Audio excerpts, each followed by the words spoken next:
आज की कथा कार्तिक मास के 8वें दिन की कथा है। राजा पृथु ने नारद जी से पूछा, हे मुनि श्रेष्ठ, तब दैत्यराज ने क्या किया? वो सब मुझे विस्तार से सुनाइए।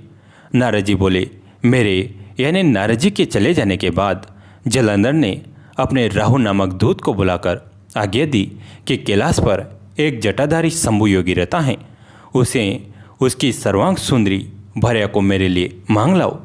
तब दूत शिव के स्थान में पहुंचा, परंतु नंदी ने उसे भीतर सभा में जाने से रोक दिया, किंतु वो अपनी उग्रता से शिव की सभा में चला ही गया और शिव के आगे बैठकर दैत्यराज का संदेश कह सुनाया। उस राहु नामक दूत के ऐसा कहते ही भगवान शूलपाणी के आगे पृथ्वी फोड़कर एक भयंकर शब्द वाला पुरुष प्रकट हो गया, जिसका सिंह के समान मुख था। वह नरसिंह ही राहु को खाने चला। राहु बड़े जोर से भागा, परंतु उस पुरुष ने उसे पकड़ लिया। उसने शिव जी की शरण ले अपनी रक्षा मांगी। शिव जी ने उस पुरुष से राहु को छोड़ देने को कहा, परंतु उसने कहा, मुझे बड़ी जोर की भूख लगी है, मैं क्या खाऊं? मैं ईश्वर ने कहा, यदि तुझे भूख लगी है तो शीघ्र ही अपने हाथ और पैरों का मांस भक्षण कर ले। और उसने वैसा ही किया। अब केवल उसका सिर शेर मात्र रह गया। तब उसका ऐसा करते देख शिवजी ने प्रसन्न हो उसे अपना आज्ञा पालक जान अपना परम प्रिय गण बना लिया। उस दिन से वो शिवजी के द्वार पर स्वकीर्ति मुख नामक गण होकर रहने लगा। राजा पृथु ने कहा, हे नारद जी, ये तो आपने भगवान शिव की बड़ी विचित्र कथा सुनाई है।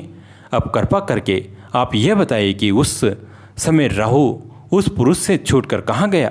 नारद जी बोले, उसे छूटकर वह दूत बर्बर नाम से विख्यात हो गया और अपना नया जन्म पाकर वह धीरे धीरे जलंधर के पास गया। वहाँ जाकर उसने शंकर की सब चेष्टा कही। उसे सुनकर दैत्यराज ने सब दैत्यों को सेना द्वारा आज्ञा दी। कालनेमी और सुम निशुम आदि सभी महाबली दैत्य तैयार होने लगे। एक से एक महाबली दैत्य करोड़ों करोड़ों की संख्या में निकलकर युद्ध के लिए जुट पड़े। महाप्रतापी सिंधु पुत्र शिव जी से युद्ध करने के लिए निकल पड़ा। आकाश में मेघ छा गए और बहुत अपशकुन होने लगे। शुक्राचार्य और कटे सिर वाला राहु सामने आ गए। उसी समय जलंधर का मुख खिसक गया, परंतु वह नहीं रुका। उधर रुद्राधिक सब देवताओं ने कैलाश पर शिव जी के पास पहुंचकर सब वृतांत सुनाया और यह भी कहा कि आपने जलंधर से युद्ध करने के लिए भगवान विष्णु को भेजा था। वो उसके वशवर्ती हो गए हैं और विष्णु जी लक्ष्मी सहित जलंधर के अधीन हो उनके घर में निवास करते हैं। अब देवताओं को भी वहीं रहना पड़ता है। अब वो बलि सागर पुत्र आपसे युद्ध करने आ रहा है, अतएव आप उसे मारकर हम सबकी रक्षा कीजिए। ये सुनकर शंकर जी ने विष्णु जी को बुलाकर पूछा, हे ऋषिकेश, युद्ध में आपने जलंधर का संहार क्यों नहीं किया और बैकुंठ छोड़कर आप उसके घर में कैसे चले गए? ये सुनकर विष्णु जी ने हाथ जोड़कर नम्रतापूर्वक भगवान शंकर से कहा, उसे आपका अंशी और लक्ष्मी का भ्राता होने के कारण ही मैंने नहीं मारा। ये बड़ा वीर और देवताओं से अजय हैं, इसी पर मुग्ध होकर मैं उसके घर में निवास करने लगा हूँ। विष्णु जी के इन वचनों को सुनकर शंकर जी हंस पड़े। उन्होंने कहा, हे विष्णु, आप यह क्या कहते हैं? मैं उस दैत्य जलंधर को अवश्य मारूंगा। अब आप सभी देवता जलंधर को मेरे द्वारा ही मारा गया जान अपने स्थान को जाइए।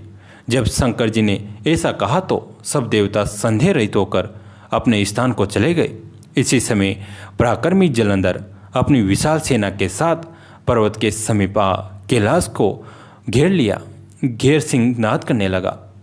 दैत्यों के नाद और कोलाहल को सुनकर शिव जी ने नंदी आदि गणों को उससे युद्ध करने की आज्ञा प्रदान की। कैलाश के समीप भीषण युद्ध होने लगा। दैत्य अनेकों प्रकार के अस्त्र शस्त्र बरसाने लगे। बेरी, मर्दंग, शंख और वीरों तथा हाथी, घोड़ों और रथों से के शब्दों से शाब्दित हो पृथ्वी कांपने लगी। युद्ध में कटकर मरे हुए हाथी, घोड़े और पैदलों का पहाड़ लग गया। रक्त मांस का कीचड़ उत्पन्न हो गया। दैत्यों के आचार्य शुक्र जी अपनी मर्त संजीवनी विद्या से सब देवताओं को जिलाने लगे। ये देख शिव जी के गण व्याकुल हो गए और उनके पास जाकर सारा वृतांत सुनाया। उसे सुनकर भगवान रुद्र के क्रोध की सीमा न रही।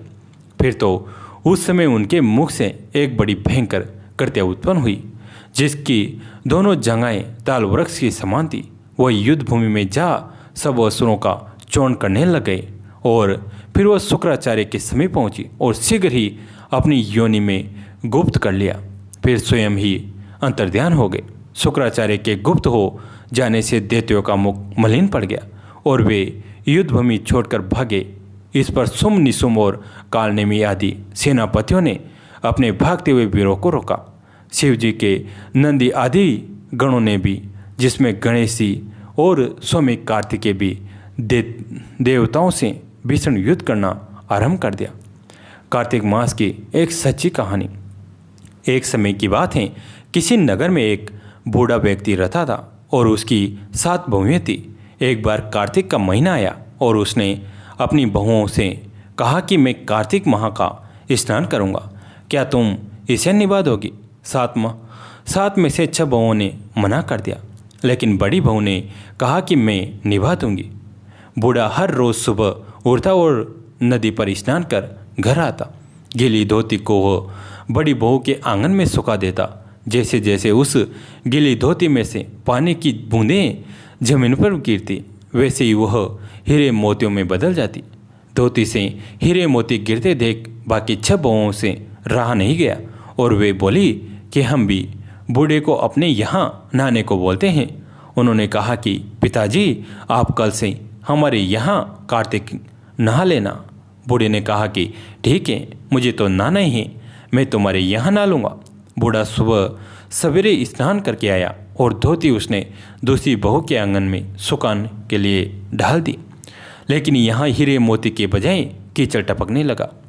बहू ने यह देखा तो कहा कि आप हमारे यहाँ पाप का स्नान कर रहे हो, इसलिए यहाँ से जाओ और बड़ी बहू के यहाँ ही स्नान करो। बूढ़ा वापस बड़ी बहू के यहाँ आया तो कार्तिक का स्नान करने लगा। स्नान करने के उसने फिर धोती सुखाई, फिर से हीरे मोती गिरने लगे। अब कार्तिक का महीना समाप्त होने लगा था। बूढ़ा चिंता में पड़ गया तो बड़ी बहू ने इसका कारण पूछा। उसने कहा कि कार्तिक स्नान समाप्त होने को है और मेरा मन है कि कार्तिक में मैं सारे परिवार को एक दिन खाने का न्योता दूं। बड़ी बहू ने कहा कि पिताजी, इसमें चिंता की क्या बात है, आप सभी को बुला ले, मैं खाना बना दूंगी। बूढ़ा सभी को निमंत्रण देने गया तो बाकी बहुओं ने कहा कि जब तक यह घर पर रहेगी हम खाने पर नहीं आएंगे। बूढ़ा फिर से चिंता में घिर गया कि ऐसा कैसे होगा और सूखने लगा। बूढ़े को सूखते देख बड़ी बहू ने कहा कि पिताजी, अब आपको क्या चिंता है? बूढ़े ने बाकी 6 बहुओं वाली बात बड़ी बहू को बता दी, जिसे सुन वह बोले कि पिताजी ठीक है, मैं खाना बनाकर रख जाऊंगी। और उसने वैसा ही किया। खाना बनाकर रख दिया और अपने लिए 4 रोटी लेकर खेत पर चले गए। इधर 6 बहुओं ने खाना खा लिया, लेकिन जाने से पहले बाकी बचे खाने में कंकड़ पत्थर डाल गए कि बड़ी बहू आएगी तो परेशान होगी। इधर खेत में बैठकर बड़ी बहू कहने लगी कि राम जी की चिड़िया, राम जी का खेत, चुगलो चिड़िया भर भर पेट। मेरे ससुर ने घर में जगह दी है और मैंने खेत में चिड़िया को बाजरा डालकर वह घर आ गए। घर आई तो बूढ़ा फिर उदास बैठा था। उसने फिर पूछा कि ये उदासी क्यों, सब ठीक ठाक निमट गया ना? वो बोला कि हाँ, सब ठीक ठाक निमट गया, लेकिन तेरी देवरानियों ने बाकी बचे खाने में कंकड़ पत्थर व मिट्टी डाल गई। बहू ने कहा कि कोई बात नहीं पिताजी, मैं तो अपने लिए 4 रोटी फिर बना लूँगी। बहू बूढ़े से बात कर घर के भीतर जाकर खाने को देखती हैं, लेकिन वो देखती हैं कि जिस खाने में वो सब कंकड़ पत्थर डालती हैं वो हीरे मोती में बदल गए। घर की जगह मॉल खड़ा हो गया और धन दौलत से भर गया। अन्न के भंडार घर में भरे पड़े हैं। वो बूढ़े को बुलाकर कहती हैं कि पिताजी, आपने तो कहा था कि मेरे लिए कुछ नहीं बचा है, लेकिन यहाँ तो हीरे मोतियों के भंडार हो गए हैं। पूरे घर में धन की वर्षा हो रही है। साधारण सा घर मॉल में बदल गया है।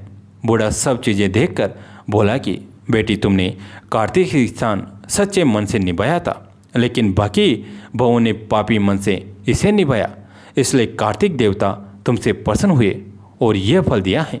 हे कार्तिक देवता, जैसे आपने बड़ी बहू की सुनी वैसे ही आप सभी की सुना। कैसी लगी आज की कथा कमेंट में ज़रूर बताएं। अच्छी लगी तो लाइक कीजिए और अपने दोस्तों के साथ, फैमिली के साथ शेयर कीजिए। कहानी अंत तक सुनने के लिए आप सभी का तहे दिल से धन्यवाद।